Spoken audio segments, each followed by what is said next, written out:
এক কম হচ্ছে প্রবাসী, যারা নিজেদের বুকের মধ্যে হাজার লক্ষ কোটি আশা আকাঙ্ক্ষা চাওয়া পাওয়াকে চাপা দিয়ে তারা এই দূর প্রবাসে তারা পড়ে থাকে।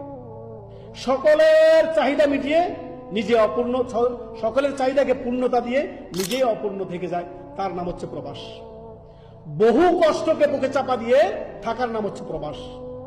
সন্তান সন্ততি পিতামাতা স্ত্রী পুত্র এই যে পুরো আপনার নিকটাত্মীয় ছেড়ে প্রবাসে আপনার কষ্ট করে থাকার নাম হচ্ছে প্রবাস। একটু আগে বলেছি যে এর বিনিময়ে আল্লাহর কাছে চাইবেন যে আল্লাহ, আমি আপনার সন্তুষ্টির জন্য, পরিবারের আপনার ভরণ পোষণের জন্য, পরিবার সচ্ছল থাকার জন্য আমি আল্লাহ প্রবাসে পড়ে আছি। কার না চায় সন্তানকে নিয়ে আপনার দুবেলা খাবার দাবার খাওয়ার? কার মন না চায় যে বাবা মায়ের সাথে